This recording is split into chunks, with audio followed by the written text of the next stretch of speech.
Thank you very much, Governor King. I'm extremely happy to be here, honored to be here to celebrate with you this 10-year anniversary.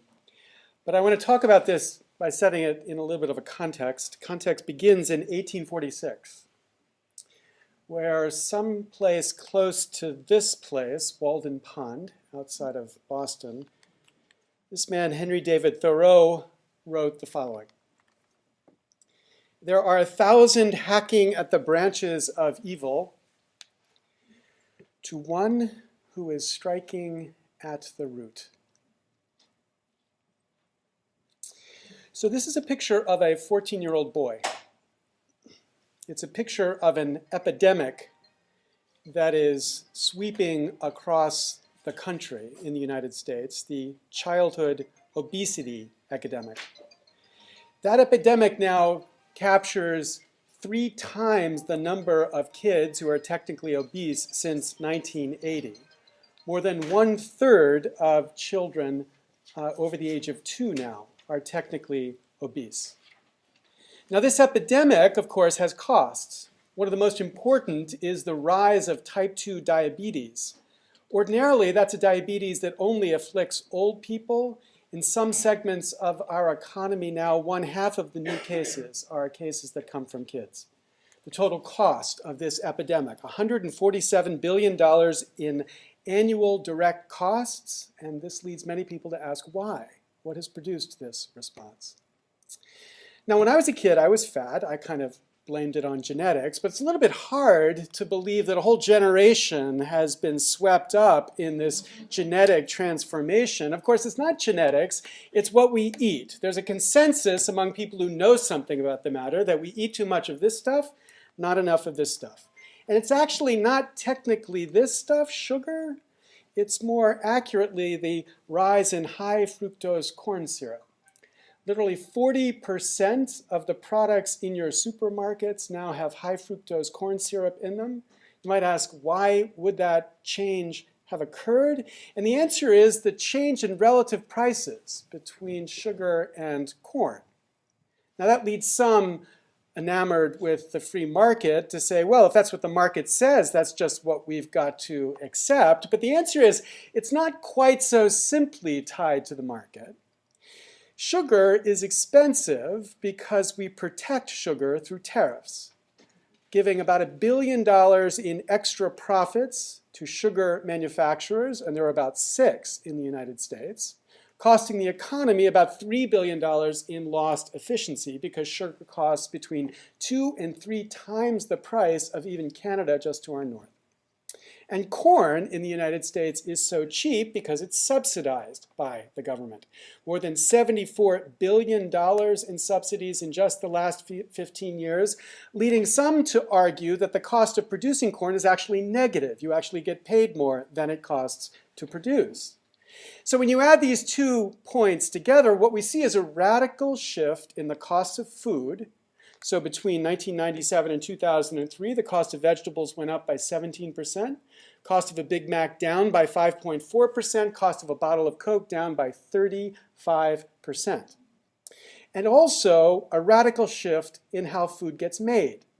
So some of you, I'm sure, saw this extraordinary film, Food, Inc., which talks about the fact that because corn is so cheap, we can afford to feed corn to cattle, and factory farms are therefore profitable, not so profitable for the cows who have stomachs that don't actually digest corn properly. They have to be fed literally tons of antibiotics to deal with the diseases that this type of feed produces, which because of these antibiotics begins to filter a whole plethora of new forms of E. coli that become plentiful in our food system. And of course, if this were a film, I'd now cut to a 4-year-old boy who ate a hamburger and died because of the poisoning he received because of that. All of this because corn is so cheap and sugar is so dear. Now, some ask, what explains all this anti-free market silliness?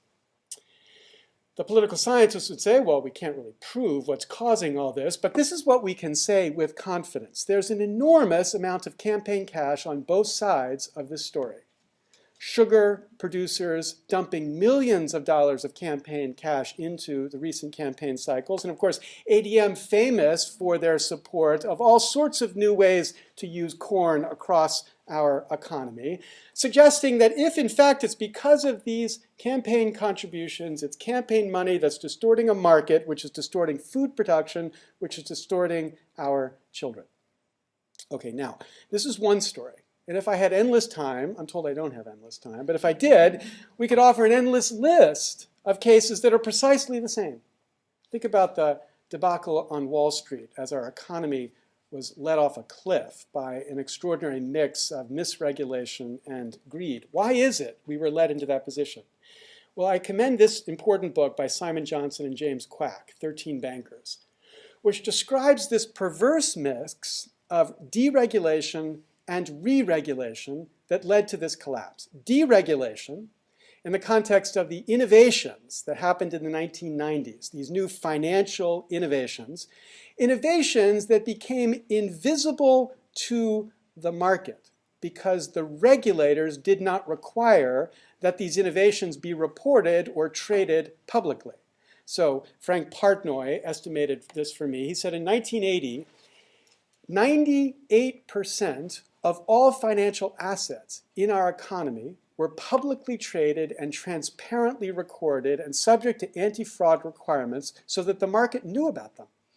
By 2008, that had reversed, so that 90% of the assets in our economy were invisible to the regulators and to the economy because they were not subject to these requirements of transparency and over-the-counter trading, producing the shadow banking world that encouraged the bubble which eventually burst and brought our economy down because of this deregulation.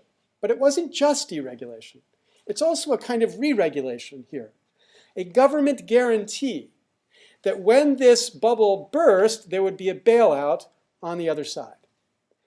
Through a series of signals that Johnson and Quack demonstrate in their book, the government made it quite clear to those who produced the bubble that the bubble's burst would not cost them the money that otherwise it would cost them. They got this guarantee. Producing the dumbest form of socialism ever invented by man, socialized risk and privatized benefit, a kind of heads they win and tails we lose bargain for our economy. Insanely stupid way to set up a financial regulatory system. So why is it we did that? Well, again, the political scientists will say we can't prove it, but here's what we can say with 100% confidence. The fastest growth of any sector in campaign finance over the 90s and the 2000 period came from precisely the industries benefited from this radical race to deregulation and a guarantee that their failures would not be failures they had to pay for. Or think about the Deepwater Horizon catastrophe. Many people say, how is it that these experimental modes of drilling could occur without a substantial environmental impact and risk study being performed? After all, we've just gone through 9 years and 10,000 pages of environmental impact studies to be able to authorize the Cape Wind project that will produce green energy in the Massachusetts area. So what was the study required to allow this to occur? 17 pages. Before the process was exempted from any further environmental impact requirement because of a rule established by Congress. Now, of course, when this was revealed, Congress said they were shocked. I'm shocked to find that gambling is going on in here. You're winning, sir. Oh, thank you very much. Yet, of course, this is precisely what Congress had required. It was Congress that had required this 30-day approval process for these applications, and that leads many to say, why would they have done such a stupid thing? And of course, the political scientists can say none will prove, but we know this for certain, an endless amount of campaign cash pushing this result. And finally, think about Barack Obama's health care proposals. Now, some people look at this and say, didn't Barack promise he would go to Washington and change the way Washington worked? And after this was enacted, some said he had in fact changed the way Washington worked. Ezra Klein writes for the Washington Post, someone I admire in 99% of what he writes, wrote this is not in the 99%, the Obama administration succeeded at neutralizing every single industry in passing that bill. I think that's not quite a fair characterization of what happened. My view is closer to Glenn Greenwald's, who wrote this in response to Ezra Klein. If by neutralizing, Ezra means bribing and accommodating them to such an extreme degree that they ended up affirmatively supporting a bill that lavishes them with massive benefits, then he is absolutely right. But being able to force the government to bribe and accommodate you is not a reflection of your powerlessness, quite the opposite. The way this bill has been shaped is the ultimate expression and bolstering of how Washington has long worked. One can find reasonable excuses for why it had to be done that way, but one cannot reasonably deny that it was. Evoking the words of the 20th century's greatest philosopher, David Byrne, same as it ever was. Right, now the point is, in all of these cases, we've got good souls believing in reform, believing in change, hacking at the branches of evil, none striking at the roots. The roots. So, if you started from Walden Pond and climbed in a plane, it actually looks more like this, and traveled a little bit north, and found yourself in the great state of Maine, you would find yourself surrounded by plenty of people who get the root. Plenty of people who indeed got the root 10 years ago. Well, 10 years ago it came into effect. Right? 2000 was the first election it came into effect. A proposal, at that time, this is the earliest logo I could find on the web for it. I'm sure there was an earlier one. This came from 2004 for the clean elections in Maine. And from 2000 until 2008, we've seen a substantial rise in the number of people participating in this process so that this could be reported after the recent election. More than 80% used the clean election system. This is the way we do elections in Maine. The root that people from Maine get is that behind the craziness that I described is money. But not the money that inspired Rod Blagojevich, not the money that's handed around in brown paper bags to bribe representatives. We're not talking about crooks here. We're not talking about evil people here. We're not talking about people who want to benefit themselves personally at the expense of the public. We're talking about people living within a system surrounded, as this fantastic book describes, by so damn much money necessary to fund their campaigns that they can't help but become susceptible to this economy of influence where lobbyists benefit members, who benefit special interests, who benefit the lobbyists. This economy, which produces a dependency of members upon these special interests, this marionette Congress in this system of dependence, a dependence which was not the dependence intended by our framers. Right? Now, the framers of our Constitution gave us a republic, by which they meant a representative democracy, by which they meant an institution which would be dependent upon the people alone. They intended that institution to feel that dependency every 2 years with elections, guaranteeing that they couldn't be susceptible to control by the executive. That was the dependency they intended, but we have destroyed that dependency. We no longer have a system of government dependent upon the people. We have a system of government dependent upon the funders. Representatives in Congress spend between 30 and 70% of their time raising money to get back to Congress. They develop a sixth sense about how what they do might change their opportunity to raise money. They become shapeshifters in their political life, constantly bending themselves in light of what they know will be necessary to raise the funds they need to get back into Congress. Leslie Byrne, a Democrat from Virginia, describes that when she came to Congress, she was told by a colleague, always lean to the green. And then she clarified, he was not an environmentalist. The point is, we've destroyed the intended dependency because, here's the obvious fact, the funders are not the people. Now, Maine gets this. but you need to teach it to the rest of a nation that doesn't quite yet understand it. I'm happy to celebrate this success with you, but you need to show it and to spread it around the country. Whether it's clean elections, or we call it fair elections, or we call it citizen-owned elections, we've got to get the country to recognize that a democracy driven by small dollar contributions alone produces a legislature where we can believe, as we all want to believe, that whatever reason there was for the stupid thing the legislature just did, whether it's because there are too many Democrats or too many Republicans, the one thing we don't believe is that they did it because of the money. Now, not so much because this makes truth possible. Nobody knows what the right truth answer is in these cases, but most importantly, because it makes trust possible. It makes it possible for us to believe that in good faith they made a mistake, which gives us a reason to rally democratic forces to force them to do the right thing the next time around. Now, in that struggle, let me just point to one of my heroes. Maine is a state as a hero, but it's a person I want to point to now. He's a very humble person. This is actually the biggest picture of him that exists on the web. He's a founder of Stride Right, which gave us KEDS, so he can't be all bad, right? But this is Arnold HIATT. Arnold HIATT, who's a loyal Democrat. 1996, he was the second largest contributor to the Democratic Party.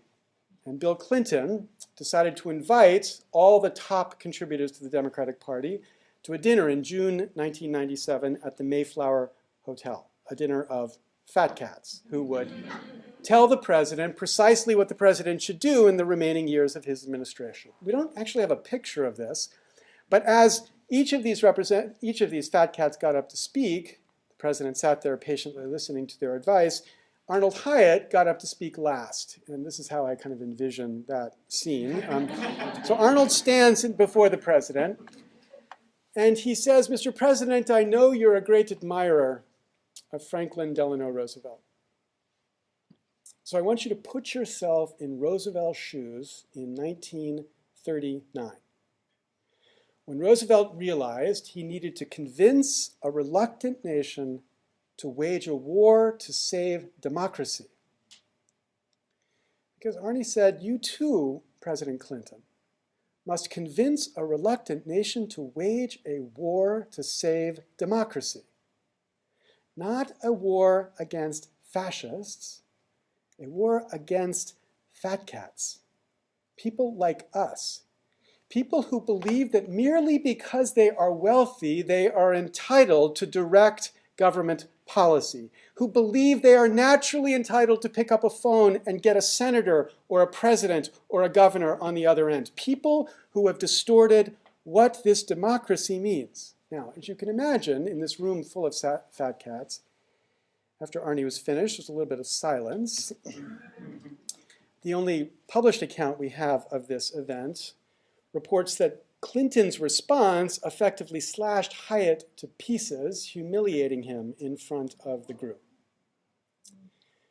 Now, 14 years later, it's time for the rest of the country to recognize what Maine recognized 15 years ago, that Arnold HIATT was right.